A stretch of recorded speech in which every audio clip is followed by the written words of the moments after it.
And this will be recorded just to let you all know. All right, welcome to the fifth in a series of Retake Zoominars focused on legislature we will be supporting in the 2023 legislative session. Today, we're going to be discussing legislation to create public power in New Mexico. Retake legislative allies will be introducing local choice energy in the 2023 legislative session.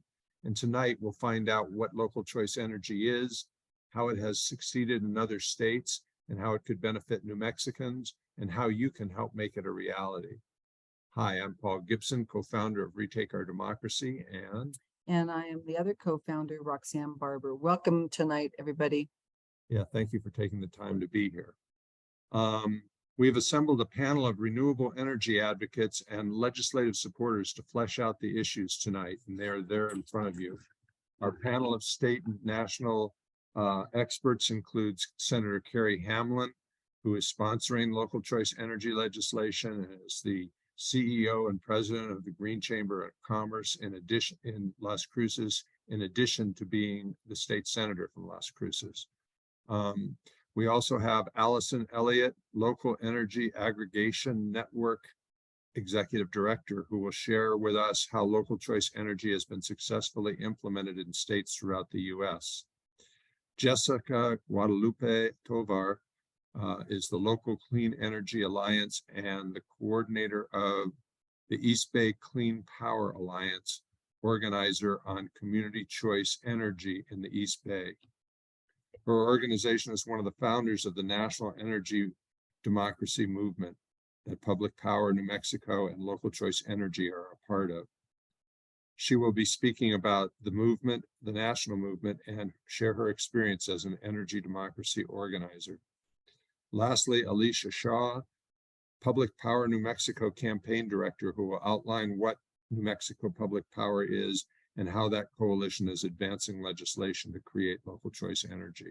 So we like to let our panelists introduce themselves. So can each of you take about a minute to tell us who you are and how you became involved in advocacy for public power generally and local choice energy as the policy vehicle for achieving public power? Senator Hamlin, you're up first.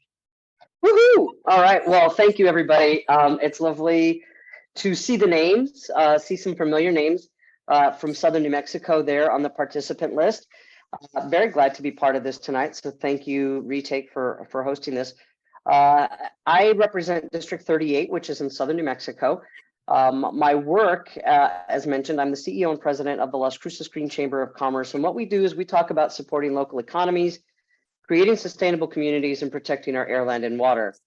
And in my job, we focus on ways for businesses to reduce the negative impact on the planet by helping them become more energy efficient, learn how to reduce and reuse, and how to focus on keeping money in our community and our state rather than have it go somewhere else.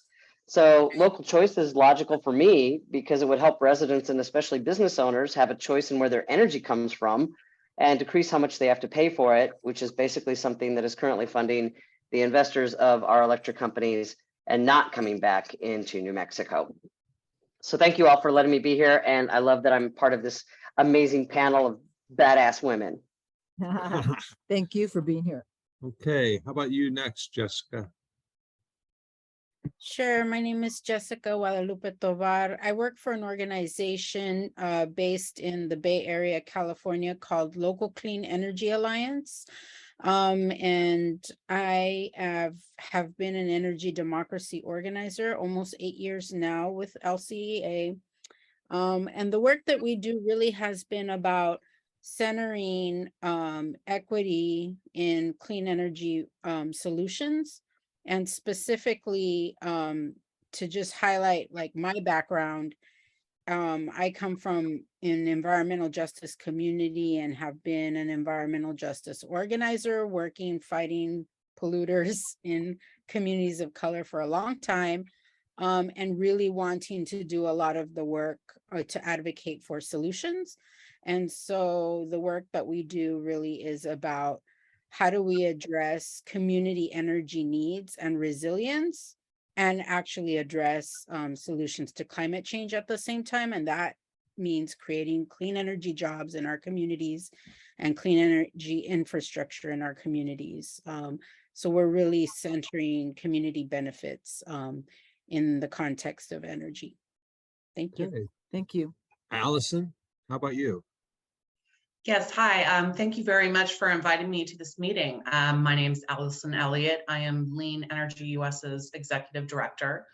We are a national 501c3 nonprofit organization that's been around since 2011. We're dedicated to the launch and expansion of clean energy, local choice energy across the country. We've been involved with advocating for local choice energy in several states, as well as direct involvement in launching over a dozen local choice energy programs over the past decade. Okay, last you. but not least, Alicia. Hi, everyone. Thank you, Paul and Roxanne, for hosting this. I'm really excited for the conversation and to be a part of this amazing panel. My name is Alicia Shaw. I'm the campaign director for Public Power New Mexico.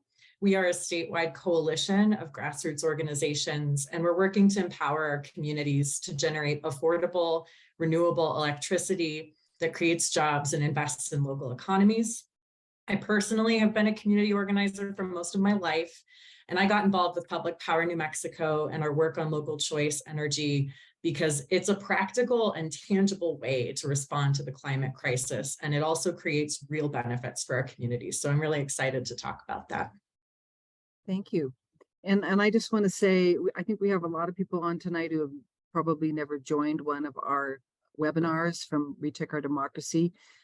So if you don't know who we are, Retake Our Democracy, you can learn about us online at retakeourdemocracy.org. Okay, I think the first thing we're going to do before we get to the questions is watch a short video. It's about 3 minutes long to just introduce everybody to what local choice energy is. New Mexicans are working together to pass a law called Local Choice Energy that would give our communities a choice to generate or buy the renewable electricity we want. Local Choice Energy creates local jobs, invests in local communities, reduces electricity bills, accelerates our transition to renewables, creates more resiliency, enables local control over electricity generation, purchases, and pricing, and empowers our communities to leverage unprecedented federal funding opportunities to build out new clean energy infrastructure. In our current system, New Mexican communities don't have a choice in how our electricity is generated or priced or who we buy it from. Monopoly corporations that control the electric generation, distribution, and pricing for 73% of New Mexicans are obstructing our transition to renewable energy because they exist to deliver profit to Wall Street investors, and dirty fuels are more profitable than clean energy. Local choice energy is a simple legislative change that empowers communities to be able to generate or purchase the renewable energy we want. This locally generated or purchased electricity is transmitted in partnership with investor-owned utility companies on their grid for the same fees they charge their customers for transmission. People living in the service area of a local choice energy provider would be able to choose to keep their existing service or change it. Millions of Americans in 10 states and more than 1,300 communities are served by local choice energy providers. They enjoy more reliability, lower prices, greater investment in local economies and community budgets, more local jobs, community control, and an accelerated transition to renewable energy. New Mexico is a state with more than 300 days of sunshine each year. Does it make sense that only 6.4% of the state's electricity is solar? Together, we can change this story by passing local choice energy legislation With community-owned, operated, and generated renewable electricity, we can create a renewable energy future today and inspire communities around the world. Learn more and get involved at publicpowernm.org.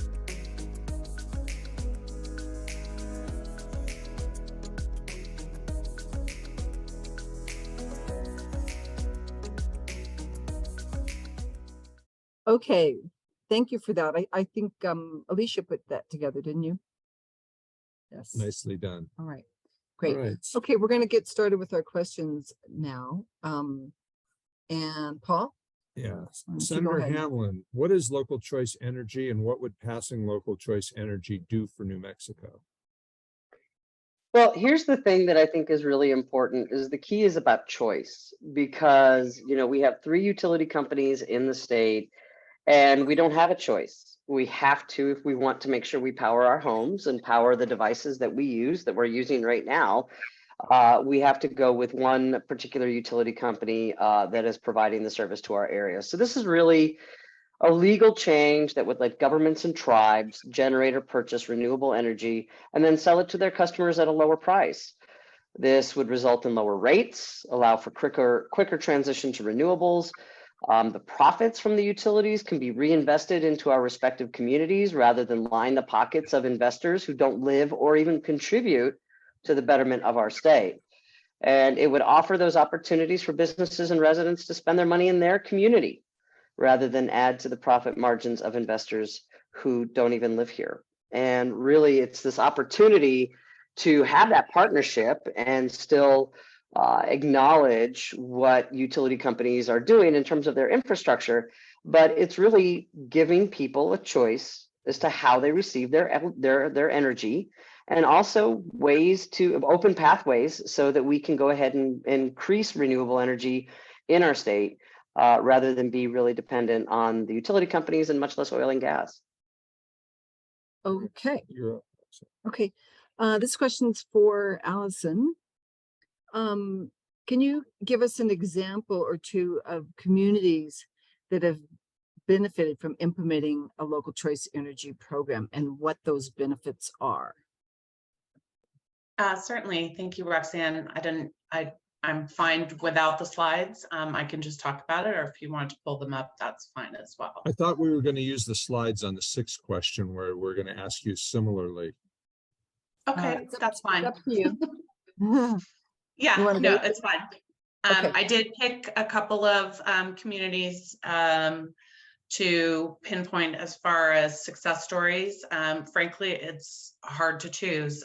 There's hundreds, if not thousands of them across the country. One I did pick is a program called Rochester Community Power in New York. They launched in 2021, so they're fairly new. They've been operating a little bit over a year now. They serve 57,000 residents and small businesses. At the time of launch, it was New York's largest LCE program. As I've seen all over the country as a growing trend, in the past few years, Rochester opted to have its default product be 100% renewable energy, offering sourced from local hydropower, wind power. In their latest published data from June of this year, their customers are seeing a 29% savings over the IOU standard offering. On the chart that you'll see in the slide presentation, it's also apparent that they've been able to protect their customers from a recent spike in energy costs on the East Coast. Also listed on the slide are some environmental milestones achieved there. The numbers are very impressive given that the program has only been around for just over a year. They also recently have received a federal grant to assist putting some solar panels on a few low-income facilities. The second one, and I wanted to point out, is Marin Clean Energy, which is in California. They are California's first LCE that launched in 2010, and after several expansions over the years, now serve about 1 million residents and businesses in the northern portion of the San Francisco Bay Area. Again, I have a graph that can be shown in the presentation that, like Rochester Community Power, their 100% option is currently lower than what the IOU is offering as its default product, which for them is just 49% renewable.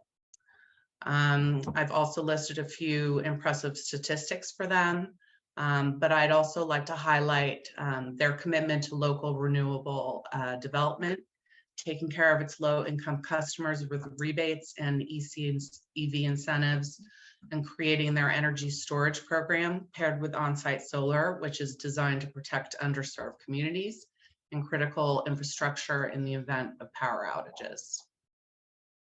So those were the two. Thank you. Next question is for Alicia. Why does New Mexico need local choice energy? Well, there are so many reasons. I think the first one that's the most compelling to me is New Mexico's a state that frequently has more than 300 days of sunshine a year. And yet, according to data from the US Energy Administration, Information Administration, only 6.4% of our entire electricity mix is solar, which is really egregious when you live here and know how sunny it is. The latest data I saw shows that in 2021, PNM had 10% solar in their mix. SPS only had 2% solar in 2021, and EPE only had 5% renewable energy total in 2020. I think we can definitely do better than that. And evidence from around the country shows that many communities that have enacted local choice energy have rapidly transitioned to 100% renewable energy. And we can do that too. Also, there are lots of economic benefits to local choice energy. The investor-owned utilities that I mentioned, they export their profits to Wall Street instead of investing in New Mexico's local economies. And their CEOs make millions of dollars every year. PNM CEO is the highest paid CEO in New Mexico, making $9 million a year. The head of a local choice energy provider wouldn't make millions of dollars, and local choice energy profits wouldn't go to Wall Street investors. They will be invested in our communities. So with local choice energy, we get local control, local jobs, local economic development, resiliency, and money invested into local government budgets to meet community needs. And it's also likely, as it's been mentioned, that local choice energy would save money for ratepayers. New Mexico's municipally owned utilities already have 25% lower average monthly residential bills than investor-owned utilities and rural electric cooperatives in the state. So we'll likely see lower bills with local choice energy providers that are owned and controlled by our communities and guided to serve the best interests of our communities, rather than being motivated to deliver profits out of state to Wall Street investors. Those are just a few of the good reasons why we need this now. Sounds like a lot of good reasons there, Alicia. Yeah. Next question's for Allison. And we are going to get to you, Jessica. And we've got the slides queued up. I think they're going to work. Yeah, okay. Allison, we wanted to find out a little bit more about, because one of the things we heard in prior efforts to get this through was that it's unrealistic and, you know, how do we know it's going to work? And so what we're interested in is what you've found in other states. Would you like me to pull up the PowerPoint? That would be great. Thank you. Okay. Hold on one second. There we are. Right. Thank you. Well, as you can see on this map, 10 states currently have enabling legislation in place that allows communities to launch LCE programs. In Maryland, the Montgomery County pilot has a planned launch date of spring 2024. New Hampshire will launch its program in spring 2023 and will serve over 20% of the state's population. Colorado, Michigan, and UL New Mexico are planning to run enabling legislation in 2023, which excites us here at Lean tremendously.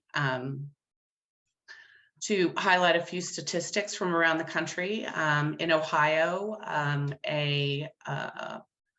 a community choice aggregator there that serves about 20 communities in the southern part of the state, is able to offer all their customers 100% renewable energy at less cost than the local IOU standard mix. Customers there right now are saving up to $300 per month on their power bills. In California, there are 25 LCEs. They have collectively contracted more than 11,000 megawatts of new clean generation capacity through long-term power purchase agreements with terms of 10 years or more. These power purchase agreements equate to over 14 billion committed by the CCAs there to build new clean energy resources and supports about 24,000 construction jobs.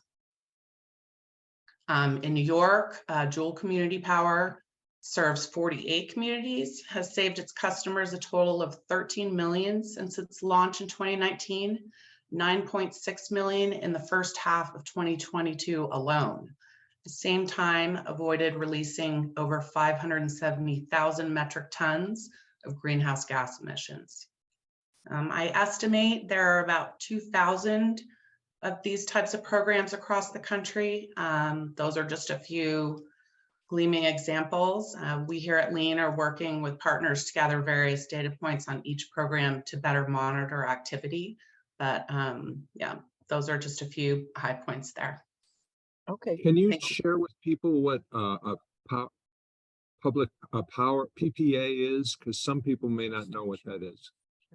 Yeah, a power purchase agreement is something in this case that a CCA will contract with a power provider to provide their customers electricity for a certain period of time.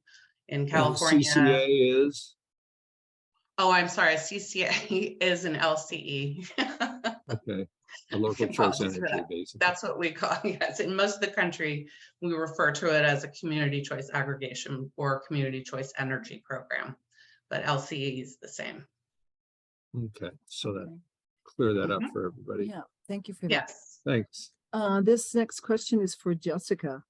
You've been organizing around energy democracy for a number of years, as you mentioned earlier. Are there typical issues that are raised by opposing forces, and what messages or what information has effectively disarmed or countered that opposition? Sure. Well, using what has happened in California around our community choice programs, a couple of the first ones I would say is the biggest opponent of community choice is a very obvious one, and that is the corporate utilities, right? So unfortunately, what had happened was the labor union that represents the utility was actually throwing in the mix really false narratives about community choice energy and really smearing it to look like something that's actually bad. And so there was a huge issue with that.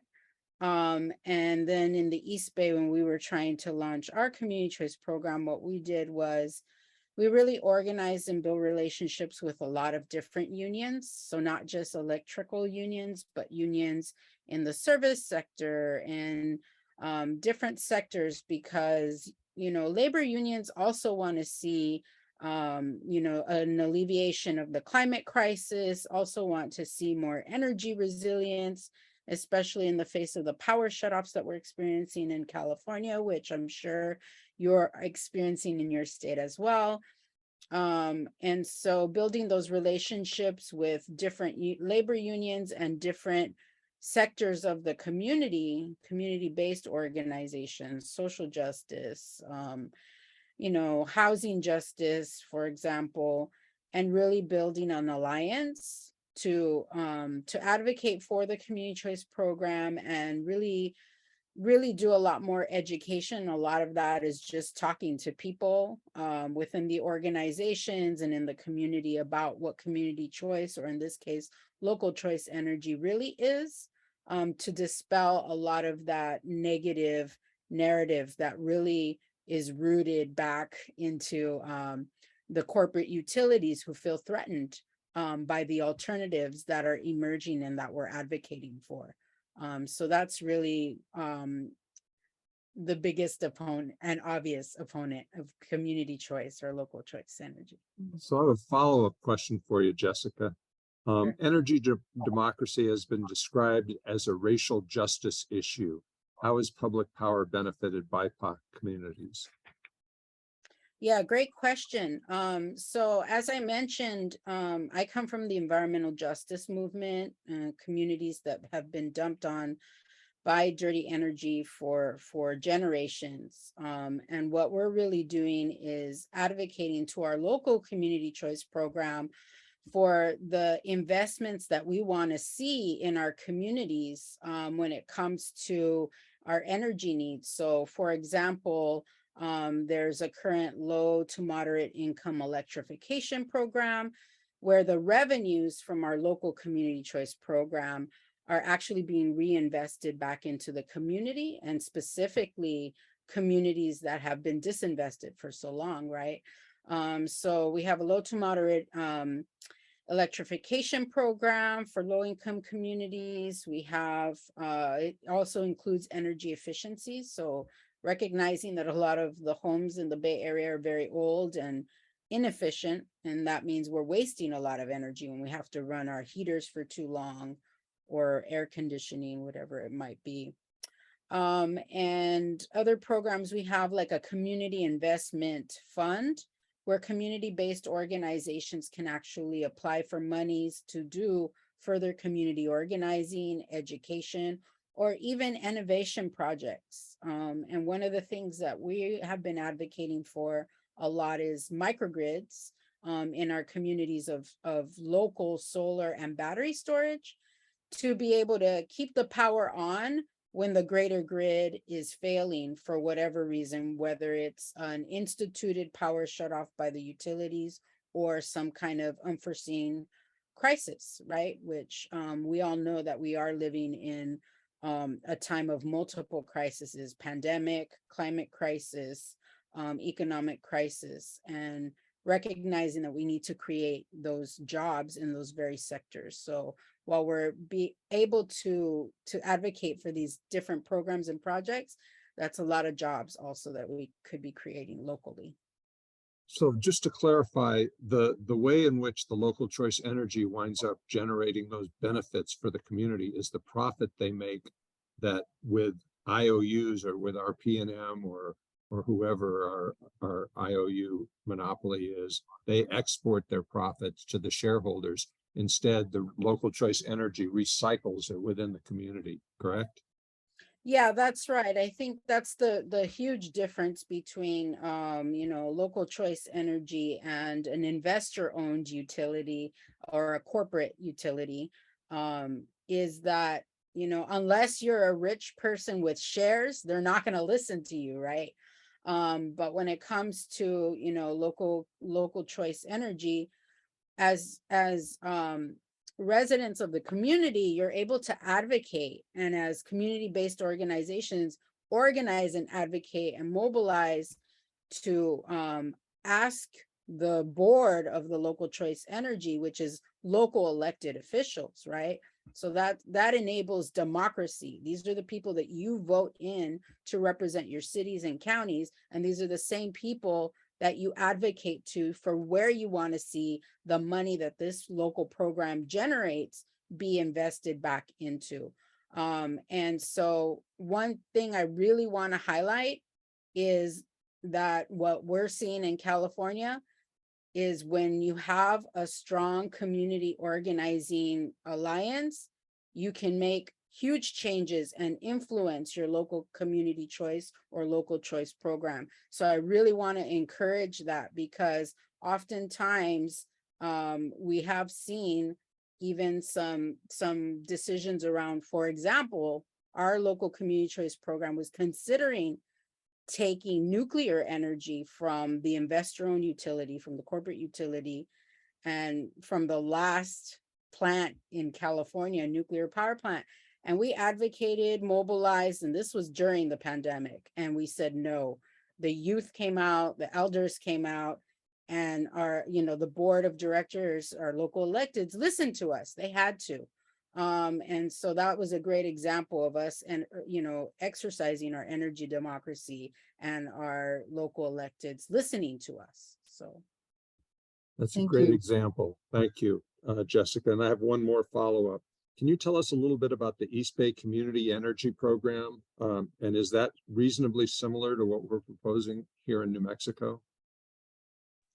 Yeah, I think it is similar, but one thing I want to highlight, what made our local community choice program different from others is we did advocate to do a study that we refer to as the local development business plan. So it's pretty much a roadmap of how our local community choice program can do investments over the next decade that revolve around addressing different energy needs in the community. So that includes energy efficiency, electrifications of buildings, so that's homes, municipal buildings, businesses, for example, the Community Innovation Grant Fund. It includes a demand response program, like how to reduce our usage of energy, because there's different ways to approach energy.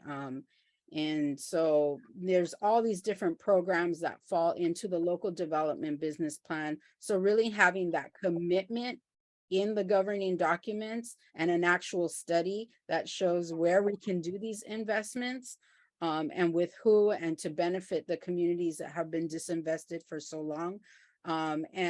And I will say what the role that we've played, that my alliance has played, has really been to, force our local community choice program to implement these programs and projects in a good way to really benefit environmental justice communities.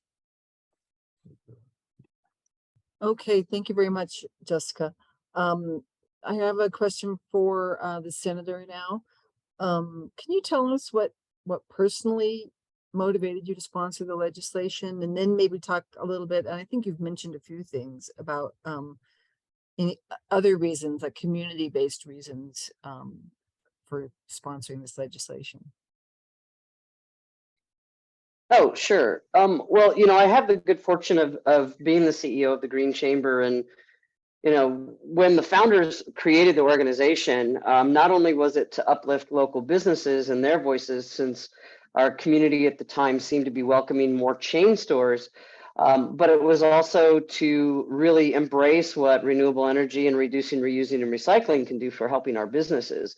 And we've done a lot in able to be able to help those businesses learn how they can do that, and that reduces their overhead by applying those sustainable practices in their operations. And nationally, we're recognized at successfully connecting local communities and local economies to protected public lands, specifically with the Organ Mountains Desert Peaks National Monument that we have here. And I've been able to go all over the country helping communities do that as well. And what we're doing is we're helping businesses become thoughtful stewards of our public lands and helping them create public products that cross-brand their national monuments and their parks and their businesses.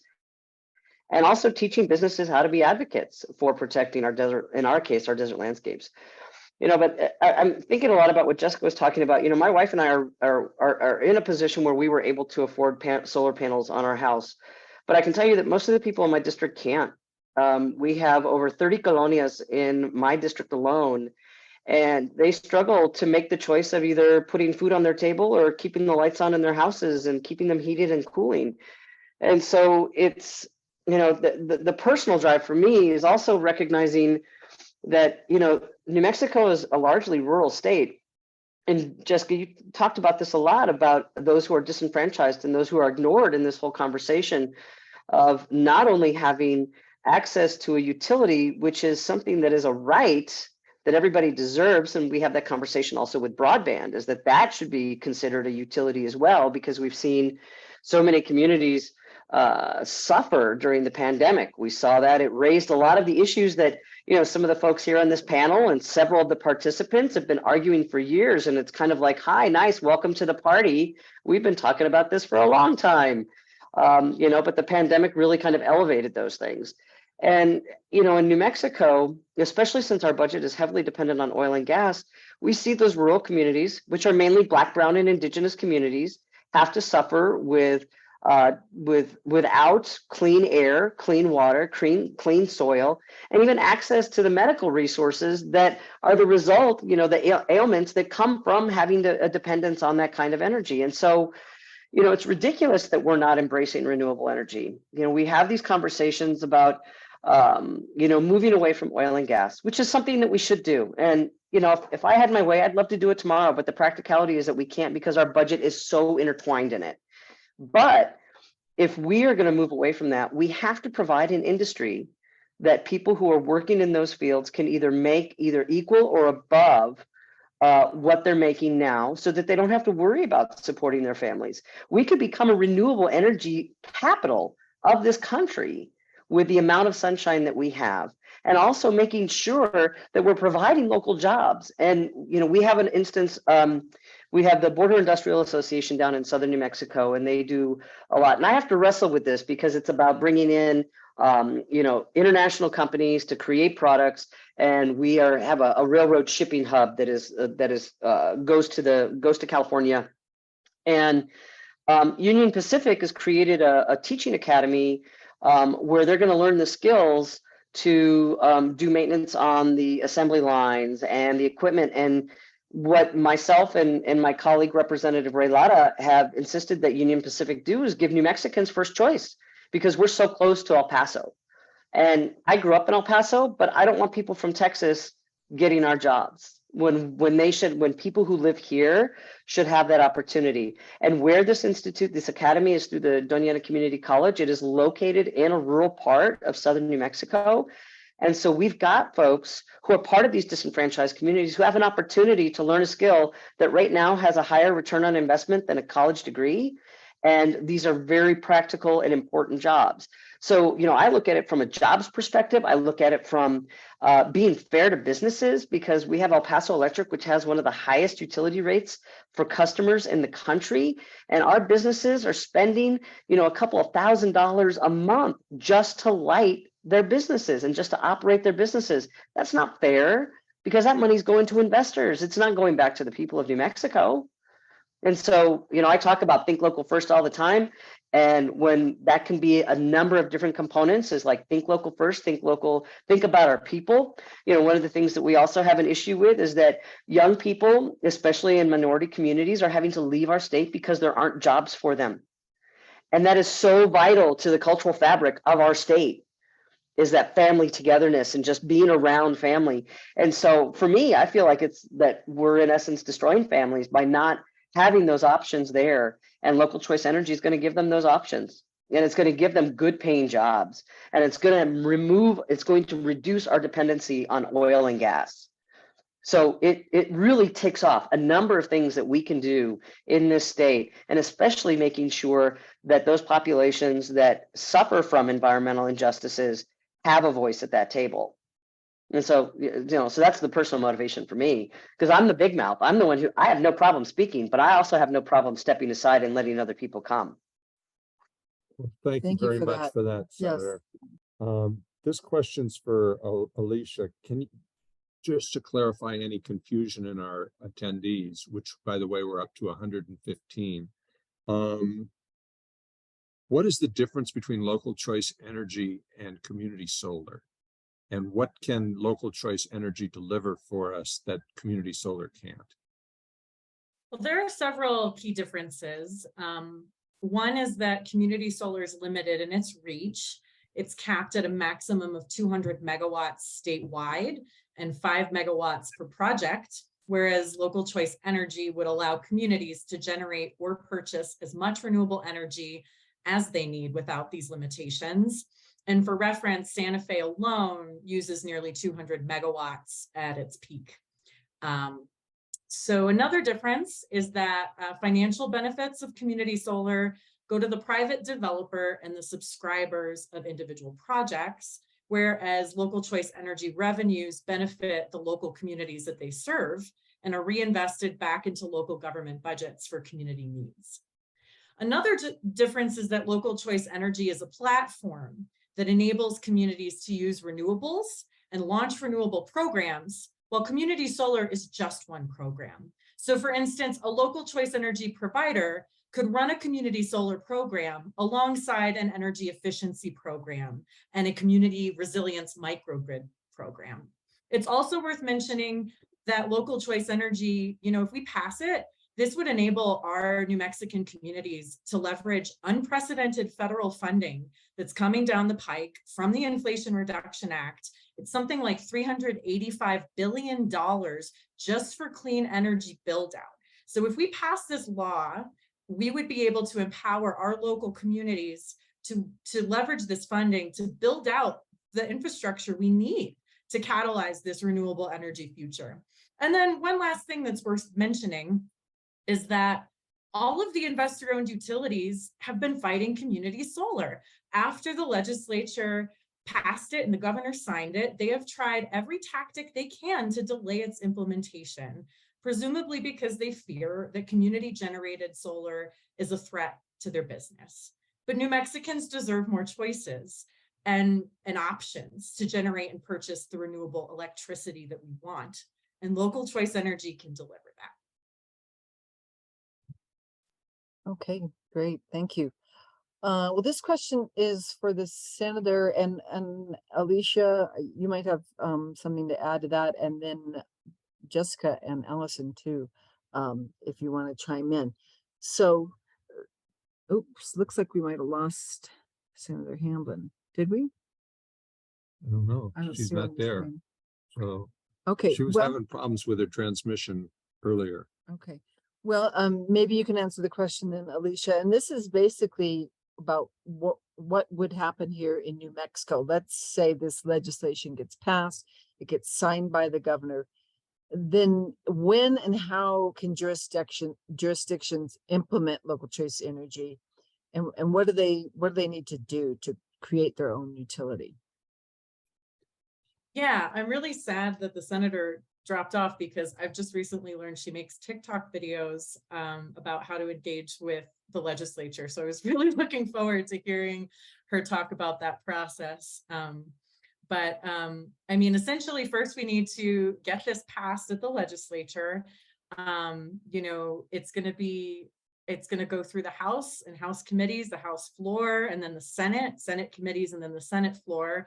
So, if you're interested in supporting this legislation, we really need your help to sign on. And I'm actually going to just let's see. I'll drop a link in the chat when I'm not talking so that I can think it through. Oh, here's the senator. Okay, Senator, good. we just got to a question about passing the legislation, and I told them I was hoping I could hear you share your experience since you make TikTok videos to educate people on the legislative process. Yes, and my apologies, my computer just lost power and I had to get it back up. I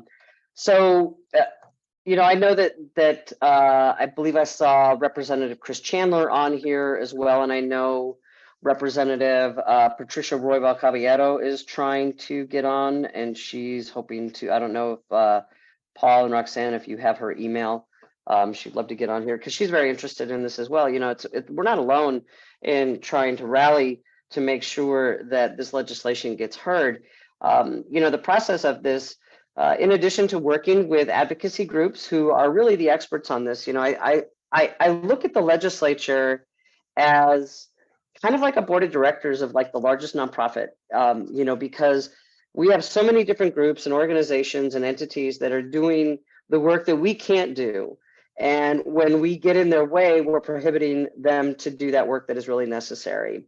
And I hope that I'm expecting it, but I'm hoping that at least local choice energy will get a fair shake in hearing in the legislature.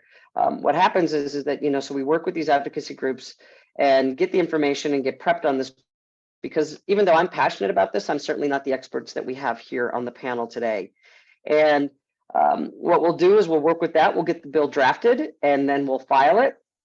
We'll see about some strategy to see if we pre-file or if we file on the first day. Those are things that folks like Alicia know about, and Allison and Jessica certainly know those strategies as well. We'll introduce it on the floor. It will get assigned to committees. Once it goes through committees, and the committees are really a way of kind of workshopping the bills. And so, for example, if we start the bill in the Senate, and thank you, Donna. If we start the bill in the Senate, it will go through committees, and then it will be debated on the floor. And then it will, once it goes through the floor and passes the floor, it will go to the House. The House sponsor there will go ahead and present that bill in committee, or I can present that bill in committee. And then the House sponsor does have to be the one to present it on the floor for debate. If it goes through the House without any changes to like my bill, if I'm the one who's introducing it in the first place, then it comes back if it goes through the House, then it will go to the governor for signing. If it has some changes, then it comes back to me for concurrence. And if I agree with those changes, then we will go ahead and vote on it as concurred, and then it will go up to the governor for that. And so that's kind of the process, but it's also really implementing a lot of strategy, like who is going to be the sponsor, who are you going to get to sign on as co-sponsors. And I often say that I look at our legislature, and maybe this is the case in others, as kind of like a season of the television show Survivor, because it's fascinating to me to watch how people interact with each other and kind of the strategies. I don't like the game element of it, but there are relationships that you develop. I know Representative Roybal Caballero is on as a participant, and she's been doing this for quite a long time, as has Chris Chandler. And it's really kind of sharing knowledge and expertise and strategy to make sure that we can get it through the right committees and get it through with the correct sponsors and get a lot of support from both of our colleagues in the House and the Senate. So Alicia, was that, and my apologies for popping off and coming back on. So I hope I didn't miss anything there. That's very good. Yeah, I think that was right. And then you guys wanted to know about what it looks like after the laws passed too, And right? maybe Allison can talk to that. Yeah, I think we have Yeah. a slide on the PowerPoint that outlines that. And I'm I can assuming maybe start us off and then kick it over to Allison just on the New Mexico specific. okay, and I aspect just of wanted it. to say, we did get a note from Representative Roybal Caballero, and I think she would like to make a statement, but let's just go ahead and finish this up. And if we have a minute, we'll put her on so she can speak. But we also want to leave enough time for the participants to ask questions. Go ahead, Alicia. Yeah, so when local choice energy becomes the law in New Mexico, municipalities and counties can create a local choice energy provider by ordinance, and tribes can do so through the appropriate tribal governmental process. Local governments might undertake feasibility and technical studies before moving forward with an ordinance. And then in New Mexico, municipalities, counties, and tribes could create individual local choice energy providers within their jurisdictions, or they could join forces with adjacent governments to create a regional local choice energy provider through a joint powers agreement, much like what we see between counties and municipalities for water utilities and emergency services. Local choice energy providers will have to file an implementation plan with the Public Regulation Commission upon formation, and they'll have to provide notices to eligible customers that will inform them of the formation of the local choice energy provider, the terms and the conditions, and the ability to opt out and keep their existing service. Allison, do you want to share your experiences of how this works in other states that have established themselves, and maybe some of the other nitty-gritty about kinds of capacity questions that often come up? Sure. Yeah, I think, every state has their unique way of steps. The slides that was just up is pretty basic for every state that launches a program. Like I said, a community may decide to do a feasibility study. It's also called a technical study that will determine if that community were to start an LCE program, are there enough possible participants to make it economically feasible? Is there enough infrastructure in place and all of that sort of thing? The joint power agreement, which is very popular in California and in other states, that is an agreement between either one community or several communities that decide to band together to launch the program. And from there, the ordinances, as you mentioned, Alicia, come in. And from once you have communities signed on and an agreement, it moves on to a business plan, startup timeline and funding. How are we funding this to start? When are we going to start making money? Operating rules and procedures, implementation plan, and then off to RFPs for power procurement, consulting services, and things of that nature. So that's the basics. I'm also curious if maybe, Jessica, if there's anything from your experience that you've seen just in terms of like how local governments capacitate themselves to do this, from what you've seen. I'm not sure if I understand the question, but we have like our community choice program specifically in the East Bay is like an entire county, like a huge county, and is now including other cities outside of the county. So it could be multiple counties, for example, or in some cases, a program could actually just be a city. So it just depends, but usually a county-wide program is a pretty healthy program, generating lots of revenue that can then be reinvested back into the community. And I think I should point out too, for New Hampshire's program that's launching in the spring of this year, they started with 4 communities, 4 towns that got together and really decided that that's something that they wanted to do and invested in it. And from that idea, other communities are now saying, well, we want in too. So it's now grown to, I think, 16 or 17 communities, with a few more that are thinking of signing on as well. And they've, brought it up to 20% of the population. Now, New Hampshire is a lot smaller than New Mexico or other states, but often it just takes one community or 2 to pull together a really concrete plan, and you shop it out to communities around you. And, before you know it, you've got a very large population of people interested in doing a program together. And obviously, the more people you have involved in a program, the more customers your LCE have, the more likely you are to get very competitive power pricing. Thank you. Thank you for all that. Well, we're almost at 7 o'clock, and we want to get to the participant Q&A. But I think Representative Roybal Caballero would like to say a few words. So if everybody's okay with that, she's going to cut into our Q&A just a little bit. So hold on one second. I'm trying to elevate her up so we can hear from the representative. I think it just said. Yeah, there she is. Okay, Welcome. you're up, Representative. Oh, she's muted. So Hello, everybody. Hold on, I'm trying to get situated. I had to rush in. I was at an interim meeting and had to fight the traffic. So I'm so excited to be on. And I really don't want to cut in a whole lot. I understand the Q&A is very important. I just want to say that I'm 100% supportive anytime that we can create a just transition to renewable clean energy.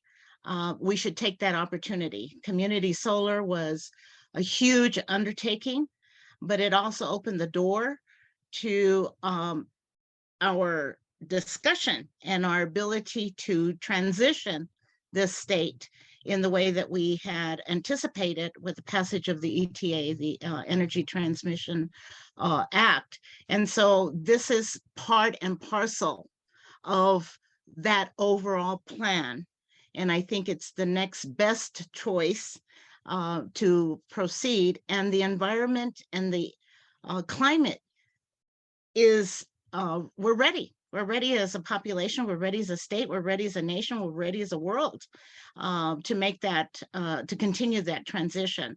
In fact, we're beyond ready. We're in a climate crisis, we're in climate chaos right now. And so we've got to do everything that we have to. And I'm really happy I communicated with Senator Carrie Hamlin, as I don't know if she's indicated, but I am happy to be the House sponsor. And will invite others to join in the House, but I'm absolutely committed to seeing this done. There's a lot of work that we need to talk about in terms of strategy. We've done this before several different times, and it's taken perseverance, hard work. And I would just want to say thank you to everyone on the call, all 100 and plus, because it's going to take 100 plus compounded by every community in this state to be able to pass this, but we can do it. And like I said, this is the time to do it. If ever there was a time, this is the time to do this. So I just wanted to say thank you to everyone. Thank you, Senator, for